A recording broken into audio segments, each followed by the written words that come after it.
Lisons ce commentaire. Nous sommes dans la matrice. Une vérité. Quand j'ai lu ce commentaire, je me suis posé une question, si tout le monde en saisit le sens. C'est un commentaire sous un post qui date de juin. Et ça concerne la Coupe du Monde 2026. Surtout la finale.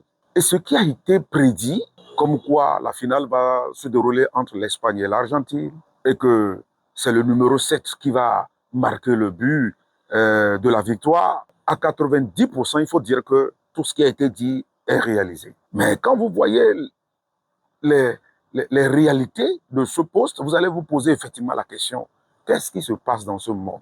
Qu'est-ce qu'on nous cache? Cette Bible a la réponse. Vous voyez, si nous lisons cette parole, ce n'est pas parce que nous ne savons pas quoi faire, c'est parce que dans cette parole, il y a tant de mystères. Mon premier livre que j'ai écrit est intitulé « Accouche de ta grandeur ». Comme si la grandeur est dans une matrice.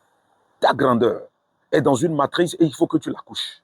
N'est-ce pas ce que Jésus a dit à Nicodème que Monsieur Nicodème, il faut que tu naisses de nouveau si vraiment tu veux marquer ton époque. Comme si Nicodème est dans une matrice. Mon deuxième livre est intitulé Togo, accouchement difficile. Comme si le Togo est dans une matrice, il faut qu'il naisse.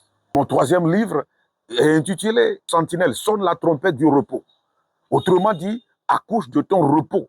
Et quand vous voyez par exemple ce livre, vous verrez que je parle de comment une femme est enceinte, comment la femme accouche, etc.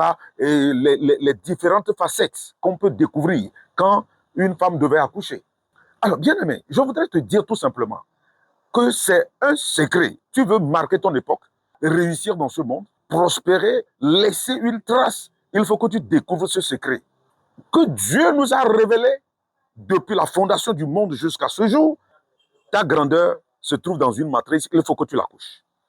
Ton succès se trouve dans une matrice, il faut que tu l'engendres. Ta santé, ton mariage, ton voyage, ton bonheur, vous comprenez, se trouve dans une matrice et vous devez l'accoucher. Et pour cela, il faut qu'on vous l'enseigne.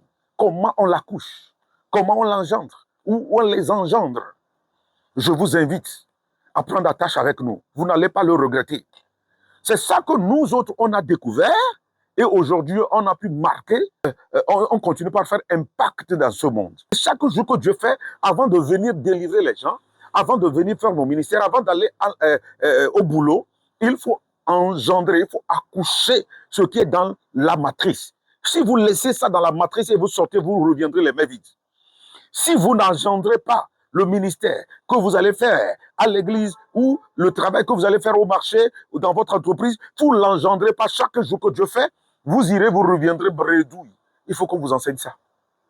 Je remercie le Seigneur pour celui-là qui a fait ce commentaire. Je reviendrai là-dessus. Il y a tellement d'enseignements que nous allons voir par rapport à ce commentaire. Nous sommes dans la matrice. Soyez bénis. À bientôt.